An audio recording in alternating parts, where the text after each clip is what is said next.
21 April yang kita peringati sebagai Hari Kartini adalah bertujuan untuk memperingati hari lahir pahlawan nasional wanita tersebut. Kartini adalah salah satu pahlawan nasional yang berjasa dalam memajukan kehidupan wanita di Indonesia. Presiden Soekarno mengeluarkan keputusan Presiden Republik Indonesia nomor 108 tahun 1964 pada tanggal 2 Mei 1964. Keputusan tersebut menetapkan Kartini sebagai pahlawan kemerdekaan nasional. Selain itu, tanggal 21 April ditetapkan sebagai Hari Kartini. Pemilihan tanggal 21 April sebagai Hari Kartini karena tanggal tersebut adalah hari kelahiran Kartini yang jatuh pada 21 April 1879. Raden Ajeng Kartini lahir di kota Jepara, Jawa Tengah pada tanggal 21 April 1879. Ia adalah putri dari salah seorang bangsawan bernama Raden Mas Sosroningrat yang menikah dengan wanita desa Mas Ajeng Ngasirah. Pada tahun 1885, Kartini bersekolah di Europes Lager School (ILS) atau setara dengan sekolah dasar SD. Anak pribumi Indonesia yang diizinkan mengikuti pendidikan di ILS hanya yang orang tuanya merupakan pejabat tinggi pemerintah. Bahasa pengantar di ILS adalah bahasa Belanda, sehingga Kartini bisa meningkatkan kemampuan bahasanya.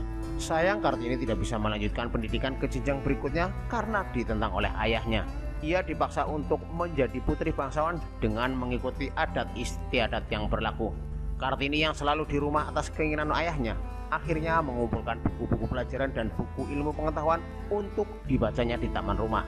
Kartini jadi gemar membaca dan sering bertanya kepada ayahnya. Kartini tertarik pada kemajuan berpikir wanita Eropa atau Belanda yang waktu itu masih menjajah Indonesia. Lalu muncullah keinginan Kartini untuk memajukan kehidupan wanita Indonesia. Baginya, wanita tidak hanya di dapur, tetapi juga harus mempunyai ilmu. Ia mulai mengumpulkan teman-teman wanitanya untuk diajarkan tulis-menulis dan ilmu pengetahuan lainnya.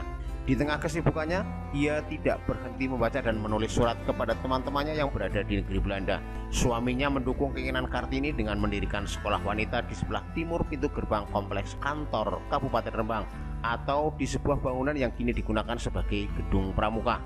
Kartini melahirkan seorang anak yang diberi nama Susalit Joyo Adiningrat pada tanggal 13 September 1904. Namun, tidak lama setelah melahirkan, Kartini meninggal di usia 25 tahun pada 17 September 1904 dan dimakamkan di Desa Bulu, Kecamatan Bulu, Rembang. Setelah Kartini wafat, Mr. J.H. Abendanon yang kala itu menjabat sebagai Menteri Kebudayaan, Agama, dan Kerajinan Hindia Belanda mengumpulkan dan membukukan surat-surat yang pernah dikirimkan Raden Ajeng Kartini kepada teman-temannya di Eropa.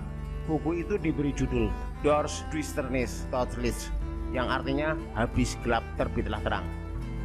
Sebagai bentuk penghormatan terhadap jasa Kartini, pemerintah menetapkan 21 April sebagai Hari Kartini.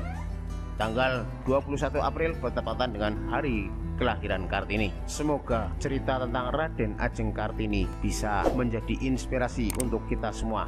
Jangan lupa untuk like, share, dan subscribe agar tidak ketinggalan video-video menarik lainnya dari tutorial. Sampai jumpa di video berikutnya.